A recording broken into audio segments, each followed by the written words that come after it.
इस लेक्चर में हम ग्राउंड नट में लगने वाले विभिन्न प्रकार के डिजीज़ के बारे में चर्चा करेंगे, जिसमें से सबसे महत्वपूर्ण होती है टिक्का डिजीज़। वैसे ग्राउंड नट में बहुत सारे डिजीज़ आती हैं, जिसमें प्रमुख रूप से जैसे आपका टिक्का डिजीज़ है, रस्ट है, स्टेम रॉट है, बैक्टीरियल ब्लाइट है, बर्ड नेक्रोसिस है, रूट नॉट है। ये सारे डिजीज़ इम्पॉर्टेंट है, जिसमें से आज अभी इसमें डिस्कस करेंगे कि टिक्का डिजीज़ कैसे होती है। तो ग्राउंड नट में दो प्रकार के इसमें स्पॉट आती है, जिसको हम कहते हैं अर्ली और लेट स्पॉट। तो इस बीमारी के कारण लगभग 20 से 50% यील्ड रिडक्शन रिकॉर्ड किया गया है। ये सिम्टम जो है, जो भूमि के ऊपर जो एबो ग्राउंड पार्ट होती है, यानी लीफ होती है, उसमें प्रमुख रूप से आती है, जो कि येलो राउंड स्पॉट्स के रूप में ये अपर सरफेस में अपीयर होती है, और ओल्ड लीव्स में पहले आती हैं, उसी में ज़्यादा दिखाई देती हैं। बाद में ये जो स्पॉट है वो डार्क ब्राउन या ब्लैक कलर में कन्वर्ट हो जाती है। फिर ये बाद की अवस्था में पेटियोल्स में, स्टेम में भी अपीयर होती है, और उसमें एक लीजन के रूप में दिखाई देता है। तो ये जो स्पॉट है, इसको हम दो तरह से इसमें आती है, जिसको हम कहते हैं early spot, early leaf spot और लेट स्पॉट। तो अर्ली स्पॉट को हम कहते हैं सर्कोस्पोरा एरिचिडिकोला से ये होता है, और लेट स्पॉट जो है ये होता है सर्कोस्पोरा पर्सोनाटा से। तो दोनों में अपन देखते हैं कंपैरेटिव कि जो अर्ली होता है, जैसे कि नाम ही उसका है अर्ली, तो ये पहले अपीयर होता है और सोइंग के 3 से 4 वीक के बाद ये दिखने लगता है। जबकि लेट स्पॉट जो है वो 6 से 7 वीक के बाद अपीयर होता है। अर्ली स्पॉट में जो स्पॉट होता है वो राउंडेड होता है, इरेगुलर होता है, और रेडिश ब्राउन कलर का उसका कलर स्टार्ट में दिखता है, और लगभग 1 से 10 mm उसका डायमीटर होता है। और इसका मेन करेक्टरिस्टिक फीचर है कि ये येलो हलो से सराउंड होता है, यानी ये पीले इसके गोल घेरा इसके स्पॉट के चारों तरफ होता है, अगर हम पत्ती के अपर सरफेस को देखते हैं। जबकि लेट स्पॉट में ये कंपैरेटिवली अर्ली स्पॉट से छोटा होता है, राउंडेड है, ये भी डार्क, थोड़ा सा ये ज़्यादा डार्क ब्राउन होता है, और स्मॉल साइज में होती है, यानी 1 से 6 में डायमीटर होता है। और इसमें जो येलो हलो है वो स्पॉट के बाहर नहीं मिलती है। अर्ली स्पॉट में जो स्पॉट है लोअर सरफेस में लाइट ब्राउन कलर का होता है, और इसमें जो लेट में इसमें ये डार्क कलर का हमको दिखाई देता है।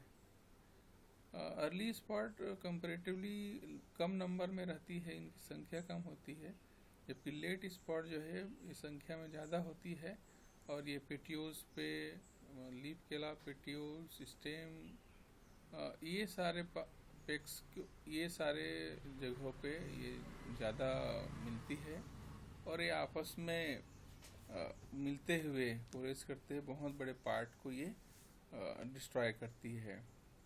और लीजन के रूप में जैसे देखेंगे स्टेम्स में, पेटियोल्स में, ये लीजन के रूप में दिखाई देता है, जैसे कि इस फोटोग्राफ्स में अपीयर हो रहा है कि ये जो लाइट ब्राउन आपको स्पॉट दिख रहा है, इसके बाहर सराउंडिंग में आपको ये येलो होलो दिख रहा है। तो ये अर्ली स्पॉट है, ये नंबर में भी कम होते हैं।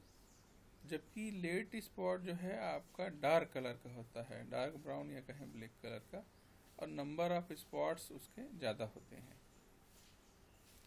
इस तरह से ये अर्ली स्पॉट का है और ये लेट स्पॉट का है। तो ये दोनों जो पैथोजेंस है वो सर्कोस्पोरा स्पीसीज से होता है, और इसका परफेक्ट स्पेस जो है माइक्रोस्पोरिल्ला है। ये भी जो इसका क्लासिफिकेशन इस फंजाई के ये ड्यूट्रोमाइकोटिना ग्रुप्स के अंतर्गत आता है, और इसकी फैमिली डिमेटेसी है, जीनस सर्कोस्पोरा, और स्पीसीज एरिचिडिकोला और पर्सोनाटा है। तो इसमें हम देखते हैं दोनों पैथोजन को कंपैरेटिवली कि कैसा होता है। तो इसमें जो माइसीलियल है वो सेप्टेट होती है, ब्रांच होती है और स्लाइटली ग्रेस कलर की होती है, इन दोनों का ही। जबकि इसमें कोनिडियोफोर जो है सिंपल सेप्टेट ऑलिव या ब्राउन कलर का होता है, अनब्रांच्ड होती है, जेनिकुलेट होता है। और कोनिडिया जो है लॉन्ग होता है। अगर हम सर्कोस्पोरा रेसिडिकोला की बात करें यानी अर्ली स्पॉट का, तो इसमें लॉन्ग सिलेंड्रिकल ऑक्लेवेट होती है, फिलीफॉर्म और हाईलाइन होती है, और सम टाइम ही ये कलर्ड होता है।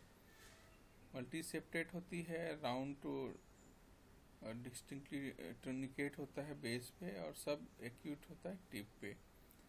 जबकि लेट स्पॉट में देखेंगे ये भी सिलेंड्रिकल है, लॉन्ग होती है, ऑक्लेवेट है, फिलीफॉर्म है, जबकि ये लाइट कलर का होता है और मल्टीसेप्टेट, यानी एक जो होता है हाईलाइन है और समटाइम ही कलर्ड होता है अर्ली में, जबकि लेट में देखेंगे कि ये लाइट कलर्ड का होता है। तो ये जो है ये अर्ली का है और ये जो सेकंड है वो लेट का है। तो इस तरह से इसमें जो कोनिडिया है उसका अरेंजमेंट दिखाई देता है, और दोनों में ही जो ये एक्रोपिटल कोनिडिया जो है एक्रोपिटल सक्सेशन में हमको दिखाई देती है। डिजीज साइकिल, चूंकि पैथोजन जो है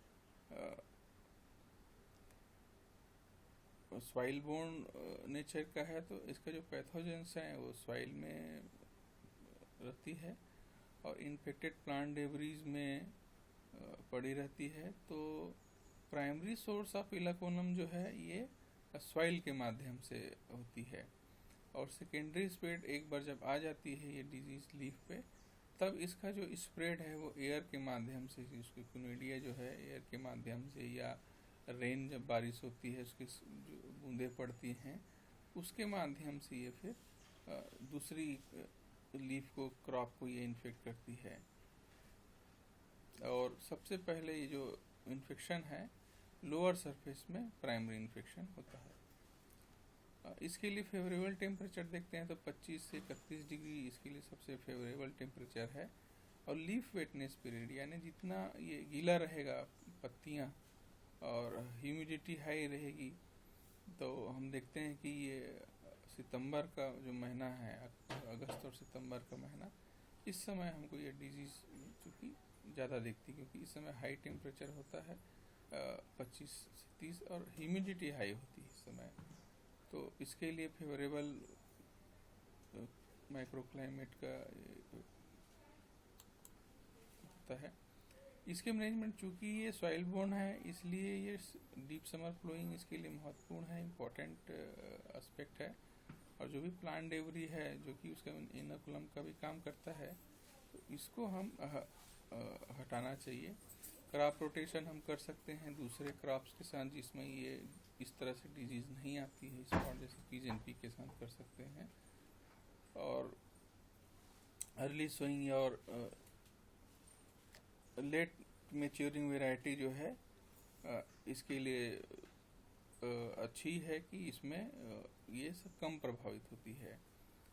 और मैग्नीशियम डिफिशिएंट सॉइल जो है